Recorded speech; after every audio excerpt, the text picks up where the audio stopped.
Welcome back once again, ladies and gentlemen. After that long break, we finally got a server, and we're now into game number 2 of 6, coming up with Starladder Season 8, Day 18 coverage here on Beyond the Summit. I am Zyori. Joining me once again is Cinderin. Cinderin, Na'Vi versus OSG. Initial impressions, my friend. Well, I guess we're gonna have to continue the trail from yesterday because Na'Vi's playing a lot of games. Did they have 2 or 3 games yesterday? They only had 2. Yesterday, Na'Vi had 3. They played NextKZ, Virtus Pro, and QPad. That's right, yeah, they played QPad as well. So another 3-game day for Na'Vi. They've got a lot of catching up to do because they've been busy, but yeah, they have to keep winning because their score yesterday before they started was 3-3. Now it's 6-3 after their 3 wins yesterday, and if they take another 3 wins, I believe they're actually right on their way to the top 4, if not even in it already. I believe Alliance is topping the charts right now with 10-3. So Na'Vi can actually come up and contest them and maybe even draw with them. So we're gonna have to see how this goes. Na'Vi, because of their 3 losses, can't really afford to lose much, so they're gonna have to bring their A game every game. And OSG is a team that's in a position where they could actually get pretty far in this and maybe even get a top 4 finish if they keep. If they get some momentum and get rolling. This is a team that has had some wins and had some losses, and it's been a little bit unpredictable exactly what happens. Unfortunately for them, they're playing with 2 stand-ins today, but it's a team that can get rolling. This stand-in situation is actually a bit interesting because OSG have been semi-stable. They are sitting 4-5 right now in the round robin, but you'll recognize a couple of those names. Ink Visitor is from Aspera, who have completely disbanded. They have forfeited out of Starladder, and they're standing Krilly, of course, the staple member of Popular Team, 4 Friends and Krilly, who have also disbanded in the middle of this Starladder round robin. And Stompa has been sort of a consistent stand-in. He's played with the Aspera guys a bit. He's stood in for 4FC. So OSG sort of becoming the combination of the now disbanded Aspera 4FC to join Big Num and Chomi. Ink Visitor was not on their team, was a stand-in when we last saw OSG, and now he is tagged up. So CIS region continuing to shuffle those teams around, but recognizable names here, Cinderin. Should be interesting to see how these 5 players play in harmony on the side of OSG. Definitely looking forward to that, and I like their picks so far as well. I think this is great synergy. I love seeing Clockwork together with Pugna, because the way Clockwork works in team fights is that you hook in on someone and start the fight. So you force the enemy team to either sacrifice the hero who gets caught, or of course if they have 4 steps they can start trying to make a little bit of plays around it, but the guy who gets caught is in essence generally going to be in a hell of a lot of trouble. So what do? You combo it up with Pugna, which means that if the enemy tries to counter-initiate and take a fight with you, they take loads of damage from just casting their spells against that Nether Ward. So I think Clockwork and Pugna together should actually have a pretty good win rate. I'm not completely sure about it, but they have great synergy, at least in my opinion, in terms of lineup. Visage with that is great as well. Visage with anything is great, but with Decrepify, amplifying the damage of that Soul Assumption makes it really incredibly scary, and of course Visage, a good teamfight controller that works well with Pugna. They kind of have the same peak in the game. They tend to both get really strong around the 20 or 15 to 20, maybe 25 minute mark. These 2 heroes get really good. Whereas Na'Vi's lineup, you could say, is a little bit more late game intensive with Bristleback and Luna. Bristle actually peaks around the same time as Pugna does, but Luna generally tends to want to go a little bit later, although she can definitely fight in the mid game. And Na'Vi, they get Luna every single game. I don't know if you've noticed. Yeah, they have been running Luna quite a bit recently, and this will be another one. Sleeky now going to go ahead and grab the Slark with their 4th pick, so we'll get to see some Slark action once again here. And OSG may be interested in grabbing the Earthshaker with their final pick. He's another support that pairs very nicely with that Pugna, especially if they want to do a tri-lane here and put Slark in the mid, Clockwork in the off lane.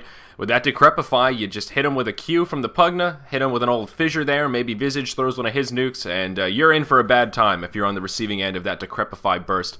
Though Enigma going to be the final pick for Na'Vi. So glad to see a small resurgence of Enigma, but just look at that team fight potential from Na'Vi. They've got Puck, Enigma, Luna on top of that with the Eclipse, Bristleback spamming all those quills, some freezing field action. Oh, this is going to be a nasty teamfight comp here from Na'Vi. Though Lich going to make a nice addition for Osaliki, much more defensive than that aggressive Earthshaker I was thinking. Yeah, what's interesting about this as well is that it seems like there's a pattern in when Na'Vi picks Enigma. They pick it when it seems like the enemy team can't go aggressive trialing. That's kind of the story. We saw it yesterday as well. It's a final pick that Na'Vi likes to get when they feel like they can go greedy. Yeah. So Puppy will go jungle. After seeing the heroes from Oslik, they weren't afraid of the aggressive trial, and that doesn't mean Oslick can't run it, because they totally can with this combination of heroes. They could actually run a Visage Pugna Lich Lane, which they might do with a Slark mid and a Clockwork top, but they have a couple of other options as well. So one thing I want to point out, though, Na'Vi, they're not afraid of the Nether Ward. Their last 2 picks are terrible against Pugna, in my opinion. They pick Puck as well as Enigma, who have incredibly high mana cost spells. So Na'Vi need to be a little bit careful with how they take this amazing team fight of theirs, because I think Oslick has got their hands on one of the better heroes to deal with this kind of a lineup. Yeah, that's definitely a fair point, and here it's actually not going to be that Slark mid that we were talking about. Chomi is their mid player, and he is stationed about the Pugna, so OSG will be on our dire side. Going to be a solo Pugna Mig. It will be Big Num playing on Slark, right now slated for a solo long lane, where I don't think he's going to have a very fun time. We'll see maybe a 2-1-2 going to come out. Ink Visitor going to come on the Lich. He is rotating down towards the bottom, and that does leave Krilly up top on the Clockwork, and right now Stompa is the one playing on that Visage. Now, of course, the Radiant side, the fan favorites here, Team Na'Vi. Kuroki going to be on that Crystal Maiden. Puppy going to be jungling away on the Enigma. And Havost going to be in the safe lane here, playing on that hard farming Luna. Dendy going to be mid on his signature Puck. And of course, Funnick here going to be doing some off-lane bristleback action.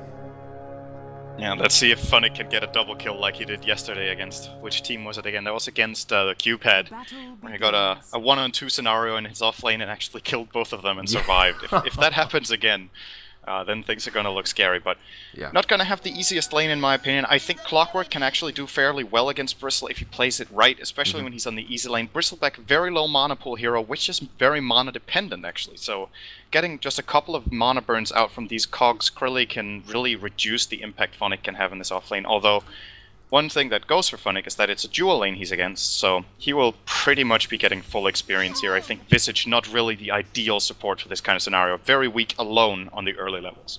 Yeah, and look at this. We see the Eidolons that were denied from the deny creep actually going mid and helping Dendy zone out Chomi just a little bit here. And Dendy already getting nice and aggressive and grabbing a small last hit advantage. Going to go 2-0. And, well, Pugna going to grab 1 there with his first Nether Ward. But Dendy already off to an aggressive start. And Pugna Puck should be a relatively even mid lane here, at least until level 6 comes out. See a nice phase shift there. But so far, Dendy getting the better of it just by a small margin. As we mentioned, Timer 2, Enigma is, I think, would you say that he's the most effective jungler in the game? I would be so bold as to say such, but I suppose you may disagree here. I think Puppy himself says that the fastest jungler in the game is Enchantress, but it requires a couple of things to happen, and I'm actually not sure after the camps got swapped around so that the medium camp is where the small camp used to be and vice versa, then I'm not completely sure about it. But yeah. Enigma, in terms of leveling, definitely top 3, probably tied with Enchantress/Chen, as I believe Bad Rider kind of got worse at jungling in the new version. He used to be very fast as well, but Enigma, totally one of the better ones, and he has space for it as well. I don't think Havost will be needing much help down here. He's going to lose some farm because he's against the lane with Lich. That's just the way it goes, but Maiden Luna can, in my opinion, totally fight a Slark Lich lane on their own, and that means Puppy won't have to feel any sort of pressure and can really power level here in the jungle. Yeah, Havost is off to a surprisingly slow start. He's only 2-0 in last hits and actually just missed a couple right there. I mean, Big Num is in the lane sort of contesting, but there's only so much a level 2 Slark can do to contest the farm of Luna. Right now, Big Num actually just having a huge last hit advantage. Seems to be faring much better. He is 6-3, so denying pretty heavy. And of course, Lich sacrificing those creeps has slowed it down quite a bit. Puppy will grab a haste rune here and does harass back the Lich, but not going to pursue for a kill. Only level 2, so that stun doesn't do too much. And I'm going to ask you this here, Cinder. I'll give you a chance first. How do you pronounce Enigma's stun, his Q ability? Malefice. Malefice. I say Malphite, and I don't think that's right. Malefice. I'll find out how it's pronounced. Malefice. I think you're correct. Right away. And Havost going to be in some trouble down here. Pounce forward from the Slark. Will connect with the leash. Lich going to come in with the nuke, and now they're going to try and turn it around onto Slark. Oh, Havost going to step way too far forward. Lich going to be the one to grab the first blood. Crystal Maiden will be able to use a Crystal Nova to finish off Big Num to make it a 1-for-1. But the 2 carries go down. Kuroki going to make it a 2-for-1. Does get the double kill as he chases down the Lich. That 280 movement speed going to be just enough to catch up to that Lich. I don't know how he caught him there. I thought Lich has such a movement speed advantage. I thought he'd be able to make it out, but I guess Kuroki just able to make it happen with that last Frostbite. Now Kuroki maybe hanging around a bit too long. Big Num going to come in. Now Havost going to be back in the action. Will throw a Lucent Beam. The pounce backwards will force back the Slark, and he's going to have to use that solve. So a very back and forth exchange, but obviously Na'Vi getting the better of it is a 2-for-1, though OSG did grab the Bloodlust gold. Or first blood gold, rather. We have to keep in mind that the way this game is going, if Na'Vi gets a good start, they should have an economic advantage by having Enigma in the jungle. Yes. Since OSG are running 2 lane supports, and I'm not sure exactly how much pulling Stomper is getting done top, he's actually level 3.5, so I think he's getting some pulls and some lane experience from Krilly as well. So he's getting his part, but Lich will obviously give you an advantage in golden experience in the start because of sacrifice, but I still don't think it evens out with how much an Enigma can provide you from that jungle position. So the fact that a team that's running dual lanes with Lich is already starting to trail on golden experience is not good, because this is where Lich wants to give your team some sort of an advantage early on. And what he's managed to do is keep Havost's farm low, but unfortunately Slark isn't getting too much either. There's only one last hit separating them, 6 denies, so that's all good for OSG. At least Havost isn't leveling too fast, but farm-wise, they're looking pretty good still, Na'Vi, on their lanes, and Funnick is getting a lot of experience in the off-lane as well. Yeah, he seems to be doing quite well. He is sitting level 3 already. Oh, actually, almost level 4. Krilly going to poke forward, though. He is going to catch Funnick in the cogs. Is he going to use a battery assault? Indeed he does, but there's plenty of creeps nearby. That'll absorb some of the damage, and Funnick going to survive, but just barely. Look at the lag! The rocket flare comes in, and it's just sitting on the ground here. That's... oh, God. Oh, no. Oh, I knew something was weird. That flare is on the ground, and it's just sitting there. It hasn't exploded yet. And that might actually be enough to finish off Funnick. Let's see, what level is the flare? It is only level 1, 80 damage. It's going to be close. I'm still in the game. We see OSG still have 4 members, but... oh, no. Funnick may luck out here. He may have had enough time to walk away from it, and that rocket's actually going to miss. This is sort of an interesting freeze screen we've got here. I can't reconnect, I think. Yeah, I'm going to hold steady that we may have to rehost here. Puppy has reconnected, so... it looks like there could still be hope. But if you don't find any avail, maybe a quick DotA reset may help. Everyone else is reconnecting here. Okay, I think... yeah, there you go. There we go. All right, you're back in it. So, yeah, if you look at the top lane, though, look at that rocket. You usually don't see the little rocket just sitting on the ground like that.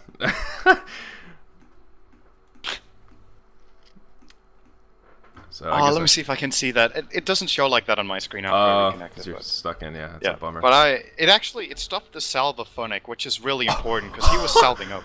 He dodged it! Oh my gosh, that was the luckiest time for a server split I've ever seen. I don't even know. Funnick just... I think he had a salve in his inventory before. I think he used that and got hit by the rocket. Did he? He hasn't been healed. I'm pretty sure it must have hit, because nothing else would have stopped it. But yeah, regardless, he has his bottle up and running, so he's going to get back up nice and fine up here in the top lane. Not so healthy actually, but we'll probably just bottle crow once and be all right there. And yeah, let's try to get a little bit back on track here in the game, because the way things are going right now, the heroes who are trading farm are Slark and Luna, so there's no carry advantage for either side in terms of farm. And then Clockwork is...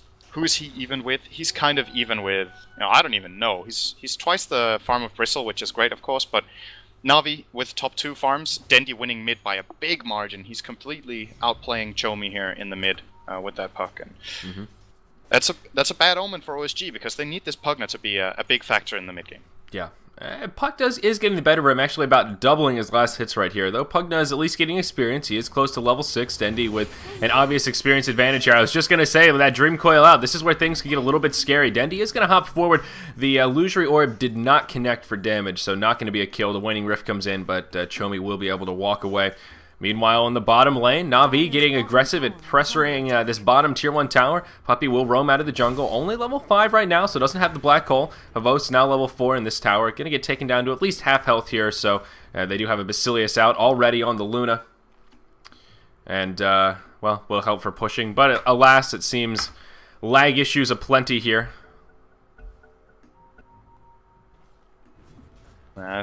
At least it was just a short issue this time. Doesn't look like anyone got disconnected or anything. So it might be a little bit of a server hiccup, but it's starting to look better right now. I want to have your opinion on this, because it's something I noticed Loda did in the last game as well. Bristlebacks are not getting nasal goo before they have maxed Quill Spray and 2 points in their Bristleback. Now, we often see players getting 1 point in goo at level 4 when you have 1 point in Bristleback and 2 in the Quill. Yep. Maybe I shouldn't actually be talking We'll about go that. back to it here. We are going to Damage. see it engage down in the bottom. Looks like it'll be a 2-0 in favor of Na'Vi. They're able to finish off the Lich, and Clockwork just kind of wander his way over. It was sort of strange positioning as that tower fell. I thought OSG would be certainly just ready to retreat following that tower falling, but now that they've conceded 2 deaths, Na'Vi going to feel safe just pressuring forward here. They've got 6 Eidolons out, and of course they do have that Bass Ring still. No glyph available. They did burn it already, and they're at least going to get half damage on this tier 2 tower down to the bottom, all the while on the top lane. No way. He's going to survive. He sips the bottle. He had a double damage rune. Wow. Excellent. I missed that top kill looking at bottom, but well played by Funnick to grab us kill. Again, this long lane Bristleback, pretty potent when Funnick's the one in charge of that Bristleback. This is now back-to-back games, basically, we've seen him pick up kills in a lane where he is just completely outnumbered. Yeah. I think we have a little bit of time now, because it looks like the heroes are falling back. So once again, let me raise my question from before. What do you think about Bristleback not getting Nasal Goo early on? He was able to pick up this solo kill regardless, but I just feel like this 1 point into Nasal Goo does so much for you. It's a 20% slow on first cast, and it lasts for so long and stacks up your Warpath. But right now, Funnick doesn't have it available, so stacking up Warpath is a lot harder, because you only have 1 active spell to do it with. And at level 7, you want to take Quill Spray again, so effectively delaying your Nasal Goo until level 8. Loda did the same in the last game. What do you think? Yeah, well, based on what we've seen so far, it seems not needed to set up kills. I think it's just they want to go this more survivability-based build, especially if they're in the long lane. I think when we see safe lane Bristleback, that goo is a little bit more commonplace if they think they can grab kills with it. Top lane Krilly is in trouble as well. There's the Dream Call. Nice play by Funnick to make sure to walk into the cogs before they get dropped, and an easy kill for now. And this is kind of point in case if they didn't even need the goo to set up that kill. So when you're in the long lane, I guess they value that extra point in survivability much more in the goo, because in most cases, you're going to be on the back foot, and your opportunity to get kills are when they overcommit on you, and having that extra point in Bristleback lets you last longer, gets the chance for some more Quill Sprays to add up, and then of course having those extra points in Quill Spray allow you to do that return damage more effectively than the goo can, because in most cases I don't think the goo is really going to save you if you're in a 2v1 long lane situation and you're running. If you're stuck in a bad position, you're stuck in cogs, that goo is not going to help too much, but that extra bit of damage mitigation from the Bristleback ability, well, every so often that little bit does add up enough to mean the difference between death and survival. So that's the best I can reason it. But yeah, it is another interesting. kill in mid. Yeah, Show me actually Havost rotating mid on the Luna. Very interesting play, which we don't see happen that often. But since Havost can't really be on bottom lane right now with the push, he's getting the most of it by making a kill there in the middle lane. And yeah, I agree with you on the Bristle thing. I think it makes a lot more sense in the off lane. Actually, he's not even skilling it on level 8. He's taking the 3rd point in Bristleback here. But in an easy lane situation where you're against an offlaner, I think that slow is really warranted. But last game, Loda didn't get it either. Here we go. Krilly is going to hook in on Funnick, and there's backup from Stumper as well. Probably going to be able to get this kill. Nice positioning from Stumper, making sure he gets towards the front of the Bristle, or at least the side before using the Soul Assumption. And back to level 6 on Visage. This is really important. Yeah, and Krilly has to be the Plague Man. Yeah, Dendy going to rotate up to the top lane. Now Chomi actually going to rotate as well, so we could see an engage happen. But as you mentioned, Visage hitting level 6 is absolutely great news for OSG. For Visage, that is the name of the game, getting that early experience. Totally becomes a different hero once those birds come out onto the field. But it looks like that top engage is going to peter down. And Enigma now level 8. So of course does have the black hole. Ready to get a little bit aggressive here, perhaps. Going to rotate mid, but not going to find it. So Puppy just going to go back to farming, but he's got a nice early mech here. He's got the 2 core pieces on him, already has the arcane boots, and the recipe is in the bank. So it's going to be about a 10-minute mech or so once the courier delivers it, which will bode well for Na'Vi if they do want to get aggressive and take some team fights here in the upcoming moments. Havost with the Midas now. Flying out, we'll be skyrocketing on farm. We've got more disconnections. Oh dear, this is not looking good. Oh dear. Not sure what's going on right now, but... You may want to toggle your in-game mic again. That reset or disconnect may or may not have messed it up. I see a few people in chat. Okay, that's really weird. It's showing like it's working, which it didn't earlier today, but I'll toggle it off. You know what? Here, I can test it out. Let me turn up my voice and we'll have a go at it. Give us a check here. Okay. Alright, I've just toggled it off and on again. Now it's not showing in game. I'm gonna reconnect. Okay, yeah, go for it. I think that's the best thing. I heard you at first, and then it disappeared, so kind of strange. And they'll resume, but very odd. Crazy here, yeah. So they aren't waiting for me. No, those dogs. All right, looks good now. Okay, there we go. Odd issues happening on the Dota network today. When I logged in this morning, I did not have Dota network. Then I reset Steam, and my network came back magically. So I don't know what that was all about, but weird things happening in the Dota universe. So, alright, back to action here. 10.5 minutes in, 7-2. A sizable gold lead here for Na'Vi already. Upwards of about 5,000 gold, 4,000 experience or so. They do have the tower advantage, 1-0. They did clear that bottom tier 1 tower. It is always a little bit disorienting when these pauses come out. I seem to forget sort of what's happened. But in the mid, this tier 1 tower taking some heavy pressure, some Eidolons as well as an illusion rune on the puck will make for pretty easy tower pushing. But up in the top lane, Krilly going to do a short range hookshot onto the Crystal Maiden. Visage going to be there. That's going to be a dead Kuroki. Not much you could have done there. Visage going to have a good bit of burst as those familiars were nearby. Now Puppey and Havost going to rotate in and we'll see a team fight transpire. Visage going to take a lot, will fall to the Wrath of Havost. The Eclipse comes out and that'll be the end of the clockwork as well. A solo black hole on Big Num. Of course that is the Slark. Not going to be enough for the kill though. The follow-up damage just won't be there. And Slark will be able to pounce to survival. The mech has been arrived, and, well, now they may continue on. In the mid, Puck did pick up a kill onto the Lich while all that was happening up top. So Na'Vi getting a multifaceted victory here in a 3-for-0 exchange. Oh, Dendi going to grab the Courier as well. That was just an example of poor micro right there. Dendi was on the high ground, he picked up a kill, and the Courier just flew right by, right in front of him, almost as if they were taunting Dendi with that Courier. That will be enough to grab his Blink Dagger, and now Chomi actually going to be in a little bit of trouble. Dendi going to throw the Illusory Orb, and it is kind of off the mark a little bit, may ensure the survival of Chomi here. Funnet going to come in, but I don't think they're going to be able to get there in time. The Blink Dagger is on the Courier, on the way, and maybe if it gets delivered to Dendi, he can blink forward and make it happen. He wants to do it. He's thinking about it. Good timing on that blink. But no, not going to find it. Instead, they're going to go to the team fight up here. Chain Frost comes out from the Lich. That'll be the end of Kuroki. But the rest of Na'Vi now going to group up. They're going to continue to pursue. Krilly going to be in some trouble. Lich already down. Havost in the front lines doing a lot of damage. He doesn't have much to his name. Just brown boots and a hand of Midas. But he's still in the mix. Spamming those Lucent Beams. Down goes the Slark. And Na'Vi just going to take back-to-back convincing team fights here. It may translate to now a free tier 2 tower up here in the top. Yeah, this is all there. This game is all Na'Vi right now. They've almost wrecked up what we talked about yesterday. We had a couple of these games where one team gets about 1,000 gold advantage per minute. But this time we're approaching it at 13 minutes. Na'Vi's advantage here is completely insane. And the other thing about it is that they have these team fight items that OSG are struggling to find a way to fight against. At this point, you would like to have the mechanism on Pugna, but he isn't even close, whereas Puppey has his. Dendi has the blink, like you said. He's putting it to great use here again already, getting the kill on Lich. And, well, I think it's just a matter of time before Na'Vi looks for the next tower in the mid-tier 1. It's already on 1/3 HP and should be a pretty easy pickup for them.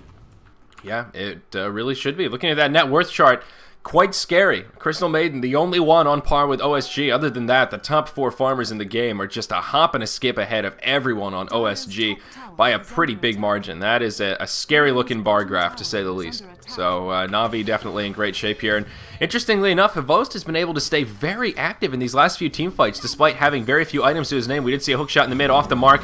Dendi, with the double damage rune, does hop forward, and that'll be the end of the Lich. Looks like they want Kuroki. Here. Oh, no. Lag. He was just standing still behind the tier 1 tower there. Oh, no. I can't use spells. Oh, dear. Oh, this time Vlad even disconnects. Yeah.